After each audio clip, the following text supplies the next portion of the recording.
Hello السلام علیکم، میرا نام ہے سید ایمن رضوی اور ہم گفتگو کر رہے ہیں شادی کے مسئلے میں سخت گیری کی۔ کون کر رہا ہے؟ والدین کر رہے ہیں، کبھی رشتہ دار کر رہے ہیں، کبھی مختلف فیملی کے لوگ کر رہے ہیں، اور تمام اس قسم کی سخت گیریاں ہیں جن کا اسلام اور شریعت سے کوئی دور دور کا بھی کوئی واسطہ اور تعلق نہیں ہے۔ بہرحال اس ویڈیو میں ہم جو جس پرابلم کا ذکر کریں گے، اس معاملے میں جو سخت گیری پیدا ہو رہی ہے، وہ ہے تکبر، اور تکبر ہے شیطان کی ایک صفت۔ تو اب ہم اس کے بارے میں پڑھیں گے اسی کتاب کے ذریعے، جس کا میں نے آپ کو پہلے حوالہ دیا تھا، خاندان اسلام کی نظر میں۔ اور آئیے ہم اس ٹاپک کو پڑھتے ہیں۔ آج جب کہ زود رس بلوغ نے لوگوں کی مشکلوں میں ایک اور مشکل کا اضافہ کر دیا ہے، آج جب کہ بیگانوں کے ثقافتی حملوں کی وجہ سے ایک اور مسئلہ پیدا ہو گیا ہے، آج جب کہ ریڈیو اور ٹیلی ویژن کے ذریعے عالمی کفر لوگوں کے خصوصاً جوانوں کے دل و دماغ پر چھایا ہوا ہے، آج جب کہ فحش فلموں نے پوری دنیا میں تباہی مچا رکھی ہے، pornography, internet pornography, video pornography is all over the world right now. بہت بے شمار ویب سائٹس ہیں، بے شمار ایسی چیزیں جن کے ذریعے ہمارے نوجوان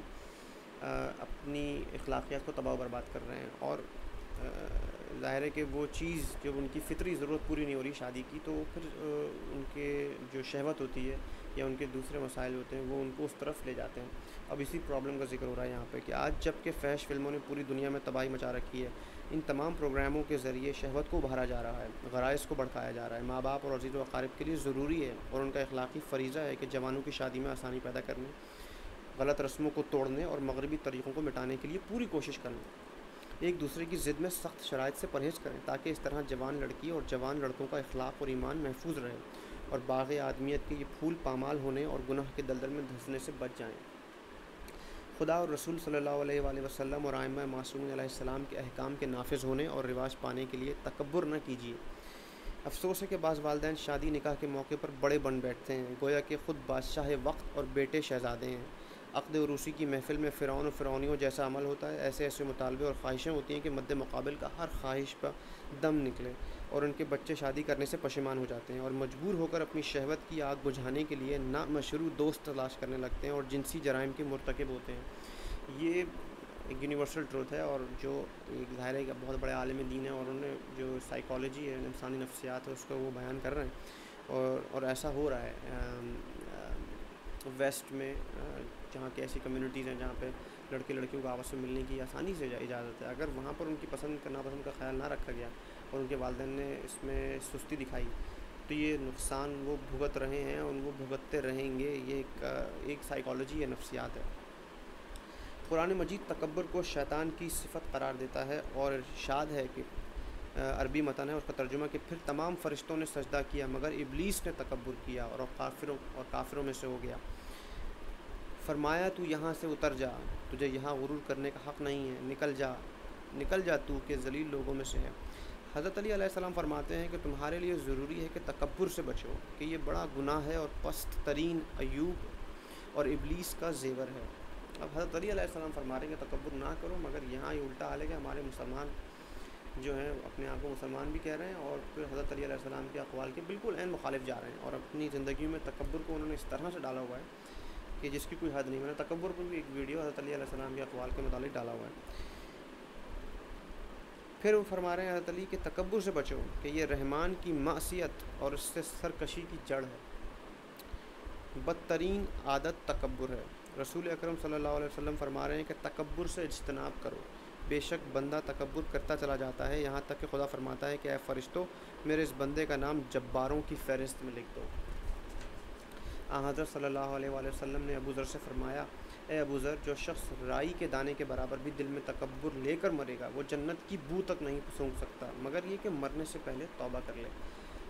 اب رسول یہ فرما رہے ہیں کہ رائی کے دانے کے برابر بھی تکبر، اور یہاں یہ حال ہے کہ لڑکے والوں کو ای میل کے ذریعے ریفیوز کر دیتے ہیں، ای میل ہی کے ذریعے ان سے کنورسیشن کرتے ہیں اور ای میل کے ذریعے ان کو ریفیوز کر دیتے ہیں۔ تو یہ تکبر نہ ہوا تو کیا ہوا؟ اس میں سراسر تکبر گھسا ہوا ہے۔ جو موجود نطفے سے پیدا ہوا ہے، جو دنیاوی زندگی میں کمزور، ناتواں اور حوادث کا مقابلہ کرنے سے عاجز ہے، اور اس ہستی کے چلنے میں جس کا کوئی دخل نہیں ہے، اسے خدا اور مخلوق کے مقابلے میں تکبر کرنے کا حق کیا ہے؟ دوسروں کے مقابلے میں اپنی برتری کا ڈھنڈورا پیٹنے کا کیا حق ہے؟ امام جعفر صادق علیہ السلام نے اپنے آبا سے روایت کی ہے کہ سلمان اور ایک شخص کے درمیان نزاع ہو گئی۔ اس شخص نے سلمان سے مخصوص انداز میں کہا، تمہاری کیا حیثیت ہے کہ میں تم سے مقابلہ کروں؟ سلمان نے کہا، میری اور تمہاری ابتدا ایک نجس نطفے سے ہوئی ہے، آخر میں تم اور میں ایک بدبودار مردار ہیں، اس کا ٹھکانہ قبر ہے۔ اور جب قیامت آئے گی اور میزان قائم ہوگی تو جس شخص کے نیک اعمال کا پلہ بھاری ہوگا وہ کریم، اور جس کے نیک اعمال کا پلہ ہلکا اور پست ہوگا اس خطرناک بیماری کے علاج کے سلسلے میں علامہ مجلسی فرماتے ہیں کہ تکبر کے علاج اور فروتنی اختیار کرنے کے دو طریقے ہیں۔ اب وہ طریقہ کیا ہیں؟ علمی اور عملی۔ علمی طریقہ یہ ہے کہ اپنی اور اپنے خدا کی معرفت حاصل کر لے، یہی معرفت اس کے باطن کو پاک کرنے کے لیے کافی ہے، کیونکہ جب وہ خود کو پہچان لے گا اور اپنے وجود کا صحیح معنی میں عرفان حاصل کر لے گا تو اس وقت اس کی سمجھ میں یہ بات آ جائے گی کہ وہ ہر ذلیل سے زیادہ ذلیل اور ہر ذات سے زیادہ حقیر ہے، اور اسے صرف خاکساری اور تواضع اختیار کرنے کا حق ہے۔ اور جب وہ آفاق و انفس کی نشانیوں کے ذریعے اور قرآن مجید میں غور و فکر کے وسیلے سے اپنے خدا کو پہچان لے گا تو اس کی سمجھ میں یہ بات آ جائے گی کہ عظمت و بزرگی صرف خدا ہی کے لیے ہے۔ عملی علاج کا طریقہ یہ ہے کہ اپنے تمام اعمال و حرکات و سکنات میں خدا اور اس کی خلق کے سامنے خاکساری اختیار کرے۔ یہ خاکساری کہاں مر گئی ہے مجھے تو یہ سمجھ میں نہیں آتا۔ ہمارے لوگوں میں خاکساری نظر نہ آنے کے برابر ہو گئی۔ بہت ہی کم لوگ آپ کو ایسے ملیں گے کہ جو منکسر المزاج ہوں گے اور اس کے ساتھ ساتھ ان کا اسٹیٹس بھی ہائی ہوگا، پیسہ بھی ان کے پاس ہوگا اور وہ بڑے لوگ ہوں گے اس معاشرے کے، لیکن انکساری بہت کم نظر آ رہی ہے۔ جہاں کہیں ذرا سا پیسہ آیا، جہاں کہیں ذرا سی ایجوکیشن زیادہ ہو گئی، جہاں کہیں ذرا سا کسی بھی حوالے سے میں کوئی امپرومنٹ آ گئی تو بس وہ اپنے آپ کو خدا سمجھ لیں۔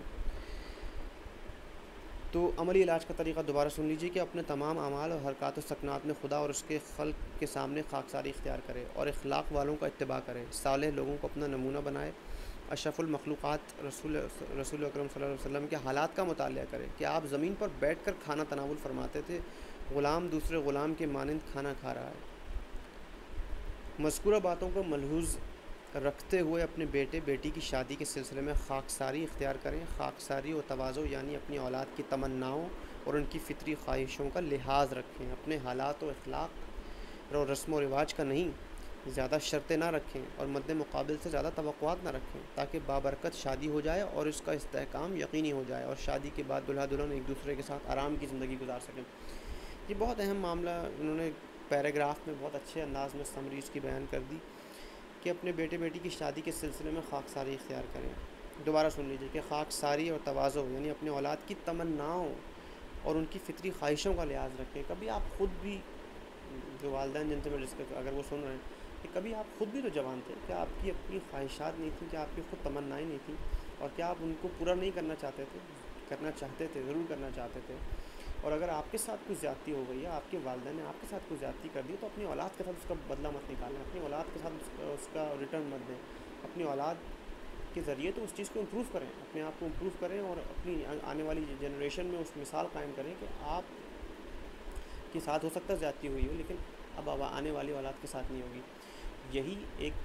پڑھا لکھا، سمجھدار، دیندار، باقیدار، بعمل انسان جو ہے وہ اپنی آنے والی اولاد کے لیے کرتا ہے، کرنا چاہتا ہے، اور اب نہ صرف اپنی اولاد کے ساتھ، اپنے والدین کے ساتھ بھی وہی کرنا چاہتا ہے، اپنے بہن بھائیوں، اپنی بیوی، اپنے گھر والوں کے ساتھ بھی یہ کرنا چاہتا ہے۔ تو اولاد تو اپنے کلیجے کا ٹکڑا ہوتی ہے اور آپ کے جسم کا حصہ ہوتی ہے، تو اس کا بھی خیال نہ رکھیں۔ تو یہ تمام مسائل جو تھے ہمارے اب اس ویڈیو میں ہیں، انشاءاللہ ابھی اس سلسلے میں اور مزید چیزیں بھی آپ کے سامنے پیش کرنے کی سعادت حاصل کروں گا۔ نیکسٹ ویڈیو میں ملاقات ہوگی۔ دعاؤں میں یاد رکھیے، کسی قسم کے کامنٹس ہوں، سجیشنز ہوں، پلیز ضرور ویڈیو کے اینڈ میں یوٹیوب پہ اور ShareTV.net پہ بھی انشاءاللہ اپلوڈڈ ہوگا، تو وہاں پر بھی اپنے آپ کامنٹس دے سکتے ہیں۔ خدا حافظ۔